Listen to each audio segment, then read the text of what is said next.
तो hello everyone, Pythagorean numerology की ये हमारी क्लास नंबर 3 है। तो पाइथागोरियन न्यूमरोलॉजी हमारी चल रही थी, ये हमारी क्लास नंबर 3 है। लास्ट क्लास पे हमने नंबर 1 वाले लोगों के बारे में देखा था। अब नंबर 2 वाले जो लोग होते हैं उनके बारे में हम देखते हैं कि नंबर 2 वाले लोग कैसे होते हैं। अभी क्या है, बहुत बेसिक बातें हम कर रहे हैं, लेकिन बेसिक से ही धीरे धीरे हम कहाँ जाएंगे, एडवांस लेवल पे। तो जिसको बेसिक नहीं पता वो एडवांस भी नहीं सीख सकता, और जिसको बेसिक अच्छा आता है तो वो बेसिक से करते करते एडवांस तक जब जाएंगे तो उसको सब कुछ समझ में आएगा। तो न्यूमरोलॉजी में सारा खेल नंबरों का और जो नेम्स के लेटर्स के होते हैं उनका होता है, यानी नंबर और अल्फ़ाबेट्स। तो न्यूमरोलॉजी में सारा जो नंबर्स होते हैं और जो अल्फ़ाबेट्स होते हैं इनका खेल होता है। अब इसके बारे में आपको छोटी से छोटी बारीक से बारीक बातें भी अगर पता है तो आपको पता लग जाएगा कि भाई पर्टिकुलर सिचुएशन में कोई पर्टिकुलर व्यक्ति कैसे रिएक्ट करेगा, और उसके हिसाब से आप प्रिडिक्शन दे सकते हो। जैसे मान लो, सपोज करो आपके पास कोई कपल आ गया, ए और बी, मतलब एक ही आया, इनमें से कोई ए आया है। अब ए आके आपसे पता है क्या पूछ रहा है, आपसे आके पूछ रहा है कि सर मैं ना बी के साथ में रिलेशनशिप में हूँ, ये ए मिस्टर ए है और ये लड़की है बी। तो ए जो लड़का है वो कह रहा है कि मैं बी से बहुत प्यार करता हूँ सर, और मैं इसके साथ रिलेशनशिप में हूँ, तो हमारी शादी होने के क्या चांस हैं। तो पता है, आप ना बी का अगर न्यूमरोलॉजी आती है तो आप इसकी डेट ऑफ बर्थ से और इसका जो नाम है बी का, उससे ये बता दोगे कि ये लड़की ए के लिए एफर्ट्स करेगी या नहीं करेगी, शादी करने के लिए कितने एफर्ट्स करेगी या नहीं करेगी, या क्या करेगी, या आगे जाके इसका जो एक्शन होगा वो क्या होगा। अगर आपको नंबर्स और अल्फ़ाबेट्स आ गए अच्छे से तो आप बता दोगे, बट उसके लिए मेहनत करनी पड़ती है। उसके लिए ये नहीं कि भाई बेसिक पता नहीं आपको और सीधा आप चाहते हो कि भाई एडवांस लेवल की चीज़ें पता लग जाए, ऐसा नहीं। आपको बेसिक जो होती है ना वो बहुत मदद करती है, बेसिक चीज़ें बहुत मदद करती है प्रिडिक्शन करने में। तो बेसिक बातें बहुत मदद करती हैं प्रिडिक्शन करने में, और एडवांस लेवल की बातें और एडवांस लेवल की प्रिडिक्शन करने में हेल्प करेंगी। तो इसलिए ए टू जेड बहुत अच्छे से आपको पकड़ होनी चाहिए। और एक चीज़ में आपकी कमांड कब हो सकती है, जब आप जीरो लेवल से एक एक चीज़ पढ़ते चलोगे ना एडवांस तक, तब ही आपकी किसी भी एक चीज़ में बहुत अच्छी पकड़ होती है। सीधा जंप करने की कोशिश करोगे, नहीं ये नहीं पढ़ते, ये वाला टॉपिक नहीं पढ़ते, ये नहीं करते, वो नहीं करते, बस ये कर लेते हैं, तो फिर कैसे प्रिडिक्शन सीखोगे, कैसे एक अच्छे न्यूमरोलॉजिस्ट बनोगे, कैसे एक अच्छे एस्ट्रोलॉजर बनोगे, बताओ आप। तो मैं सही बोल रहा हूँ? तो जितने भी लोग मेरा वीडियो देख रहे हैं वो कमेंट कर देना कि सर आप सही हो, और अगर मैं गलत हूँ तो ऐसा कमेंट कर लेना कि सर आप गलत हो। तो फिर गलत होऊंगा तो फिर आपको एडवाइस नहीं दूंगा, और अगर सही होऊंगा तो फिर एडवाइस दूंगा।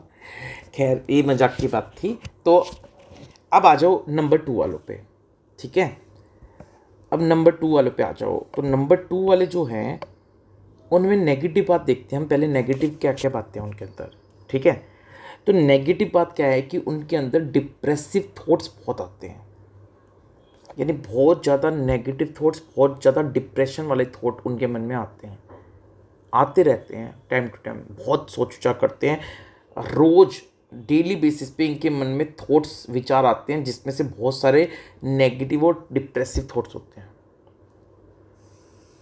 अब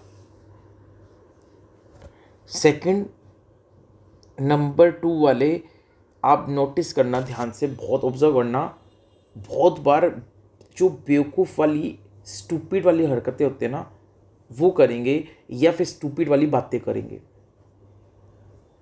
यानी बेवकूफ़ी वाले बातें करेंगे या फिर हरकतें करेंगे, बहुत बार ये ऑब्जर्व करना। और ओवर सेंसिटिव होते हैं। ओवर सेंसिटिव मतलब छोटी से छोटी बात का बुरा मान जाते हैं, जबकि आज के टाइम पे ऐसा होना चाहिए कि छोटी से छोटी बातों का बुरा नहीं मानना चाहिए। तो इसलिए ओवर सेंसिटिव होते हैं, ये छोटी से छोटी बात को इनको हर्ट कर जाती है। तो छोटी छोटी बातों का नहीं बुरा मानना चाहिए। अब पॉजिटिव बातें देखते हैं इनमें क्या है। तो देखो पॉजिटिव बात में सबसे अच्छी बात इनके में है कि फॉरगिविंग नेचर होता है इनका, दुश्मनी नहीं रखते। भाई लड़ाई हो गई, अगर आप कॉम्प्रोमाइज़ करना चाहते हो तो बहुत आराम से आपको माफ़ कर देंगे, दिल में कुछ बात नहीं रखेंगे आपके लिए। फॉरगिविंग नेचर होता है और बड़े फ्रेंडली होते हैं, बहुत फ्रेंडली होते हैं नंबर 2 वाले। कोऑपरेटिव होते हैं और अंडरस्टैंडिंग होते हैं, तो बहुत अंडरस्टैंडिंग नेचर होता है इनका और कोऑपरेटिव होते हैं। और सिंपैथेटिक होते हैं, यानी दूसरों के लिए इमोशन रखते हैं, फीलिंग रखते हैं। ऐसा नहीं कि कठोर दिल है इनका, सॉफ्ट दिल होता है, तो दूसरों के लिए फीलिंग इमोशन रखते हैं लोग। और सबसे अच्छी बात है डिप्लोमेटिक होते हैं। डिप्लोमेटिक का मतलब कि घुमा फिरा के बात कर लेते हैं, तो घुमा फिरा के बात करनी इनको आती है, यानी कहीं पे अगर घुमा फिरा के टैक्टफुली बात करनी है तो ये कर लेते हैं। अब नंबर 2 वालों के बारे में और चीज़ देख लेते हैं। इनको कन्फ्रंटेशन बिल्कुल भी पसंद नहीं है, कन्फ्रंटेशन बिल्कुल भी पसंद नहीं है। अब कन्फ्रंटेशन का मतलब आपको बता देता हूँ क्या होता है। जैसे ए और बी हैं और ये मिस्टर सी हैं। अब ये ए जो है ये नंबर 2 पीपल है, ये कौन है, नंबर 2। अब ए ने क्या करा, बी के सामने सी की बुराई कर दी। अब बी ने ये बात सी को बोल दी कि भैया ए जो है ना वो आपकी बुराई कर रहे थे। अब सी ने आके ए से पूछ लिया कि बी ऐसे कह रहा था कि तुम मेरी बुराई कर रहे थे, तो ये मना कर देगा मैंने तो नहीं करी बुराई। अब सी कहेगा कि चलो ए के पास चलो और ए के पास फेस टू फेस, ए से फेस टू फेस बात करो और उसके सामने बताओ कि कौन झूठ बोल रहा है कौन सच बोल रहा है। तो इसको बोलते हैं कन्फ्रंट कराना। तो ये जो ए है ना नंबर 2 वाला, ये बिल्कुल कन्फ्रंटेशन पसंद नहीं करते, यानी ये बिल्कुल बी के सामने जाके ये नहीं बोलेगा कि बी तू झूठ बोल रहा है मेरे बारे में, मैंने तो सी की बुराई की नहीं। ऐसे कन्फ्रंटेशन बिल्कुल अवॉइड करेगा ये। चाहे अभी टेम्परेरी ए को सी को बोल देगा हाँ बी के सामने बात कर लूँगा मैं, लेकिन जाएगा नहीं, बी के पास कन्फ्रंट नहीं होगा। तो नंबर 2 वाले बिल्कुल स्ट्रिक्ट अगेंस्ट होते हैं कन्फ्रंटेशन के। दूसरा इजीली हर्ट हो जाते हैं, यानी बहुत जल्दी इनको दिल पे बात लग जाती है। और अगर कोई इनको क्रिटिसाइज करे तो भाई क्रिटिसिज्म तो ये हैंडल कर ही नहीं सकते। नाउ नेक्स्ट है, सबसे अच्छी इनमें बात क्या है, ये एक्सट्रीमली रेजिलिएंट होते हैं। एक्सट्रीमली रेजिलिएंट का मतलब है कि टफ से टफ अगर इनकी सिचुएशन आ गई है, इनकी लाइफ में टफ से टफ प्रॉब्लम आ गई है, तो उससे निकलकर ये बहुत इजीली रिकवर हो जाते हैं। उससे निकलकर ये बहुत इजीली रिकवर हो जाते हैं। मान लो कोई इनके लाइफ में पीरियड आया जिसमें इनको बहुत ज़्यादा कोई परेशानी हो गई, बहुत ज़्यादा कुछ दुख आ गया। अब इस दुख से ये अपने आप को जल्दी से क्या कर लेंगे, रिकवर कर लेंगे। नेक्स्ट क्या है कि नंबर 2 वाले लोग जो होते हैं वो मेंटली दिमाग में तो बहुत अच्छी प्लानिंग कर लेते हैं किसी भी काम की, लेकिन प्रैक्टिकली उस काम को वो इतना अच्छे से नहीं कर पाते जितना उन्होंने दिमाग में प्लान करा। अब नंबर 2 वाले जो लोग होते हैं ना उनके दिमाग में कन्फ्यूज़न और डाउट्स चलते रहते हैं। और नंबर 2 वाले लोग किसी को भी जल्दी से नो नहीं बोल पाते, और इनके दिमाग में जो विचार चलते हैं उन विचारों में ही आपस में लड़ाई झगड़ा चलता रहता है। यानी नंबर 2 वालों के दिमाग में कई सारे विचार चलते रहते हैं और ये विचार आपस में ही एक दूसरे से टकराते रहते हैं। यानी एक विचार ने कहा कि ये काम कर लो तो दूसरा विचार कहेगा कि नहीं ये काम ठीक नहीं है, ये वाला काम करो। इस तरह से विचार आपस में टकराते हैं इनके माइंड में। एक बात और कि इनको कोई भी इजीली यूज़ कर लेता है, एक्सप्लॉइट कर लेता है। कैसे, बस इनकी झूठी तारीफ और झूठा कॉम्प्लीमेंट देकर, इनको झूठी तारीफ और झूठा कॉम्प्लीमेंट दोगे आप, तो ये लोगों से आप कुछ भी काम करा लो। अब नंबर 2 वालों को पता है कि भाई कोई पर्टिकुलर पर्सन की झूठी तारीफ कर रहा है, झूठा कॉम्प्लीमेंट इनको दे रहा है, उसके बावजूद भी ये क्या करेंगे, अपनी झूठी तारीफ सुन के खुश हो जाएंगे और उस आदमी की मदद कर देंगे, उस आदमी का काम कर देंगे।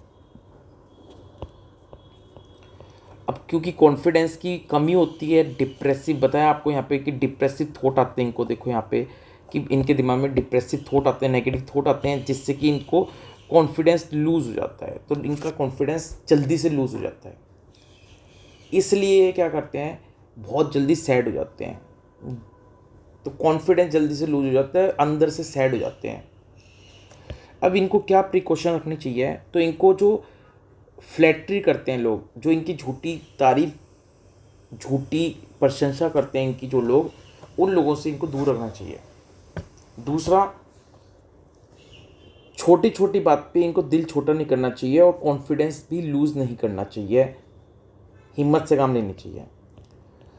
अब नंबर 2 वालों के लिए जो सूटेबल प्रोफेशन है वो क्या क्या हो सकते हैं जिसमें वो बहुत अच्छा पैसा कमा सकते हैं, तो एक तो हॉस्पिटलिटी इंडस्ट्री, जैसे कि hotel, restaurant, tour and travelling, shipping, ये सब चीज़ें में वो बहुत अच्छा कैरियर बना सकते हैं। बैंकिंग में, बैंकिंग सेक्टर में ये अपना बहुत अच्छा कैरियर बना सकते हैं। ट्रांसलेटर, एज ए ट्रांसलेटर ही बहुत अच्छा कर सकते हैं, जैसे कि ए और बी हैं, अब ए को कुछ और लैंग्वेज आती है, बी को कुछ और लैंग्वेज आती है, तो इनको एक ट्रांसलेटर चाहिए होगा जो ए की बात बी को समझाएगा और बी की बात ए को समझाएगा। इस तरीके ट्रांसलेटर की जॉब, ट्रांसलेटर का वर्क, ट्रांसलेटर का प्रोफेशन, ये इनको बहुत अच्छा सूटेबल रहेगा। कोई भी लैंग्वेज ये पढ़ा सकते हैं, हिंदी, इंग्लिश, जर्मन, फ्रेंच, कुछ भी ये लैंग्वेज पहले खुद सीख लें और फिर ये पढ़ाएं, तो बहुत अच्छा कर सकते हैं उसमें। एज ए म्यूज़िक कंपोज़र ये बहुत अच्छा कर सकते हैं, ब्रिलियंट। पेंटिंग, पेंटिंग के क्षेत्र में भी ये बहुत अच्छा कर सकते हैं, और एज ए नर्स भी ये बहुत अच्छा प्रोफेशन इनके लिए हो सकता है। अब इनके साथ कॉम्पेटिबल नंबर कौन से होते हैं, तो 153 एंड 689, इन लोगों के साथ इनकी बहुत अच्छी जमती है, नंबर 2 वालों की। अब इनका जो रूलिंग प्लेनेट होता है वो होता है चंद्रमा, मून, और ये एक्सपेक्टेड डिजीज़ होती हैं, ये एक्सपेक्टेड डिजीज़ हैं जो इनको लाइफ में हो सकती हैं ओल्ड एज में या बड़ी उम्र में, जैसे नींद की बीमारी, इंसोमेनिया, नींद ना आए, अस्थमा, डाइजेस्टिव सिस्टम से रिलेटेड प्रॉब्लम या नर्वस सिस्टम से रिलेटेड प्रॉब्लम। तो ये था हमारा नंबर 2 वालों के ऊपर वीडियो। तो ये थी हमारी न्यूमरोलॉजी की, पाइथागोरस न्यूमरोलॉजी की क्लास नंबर 3।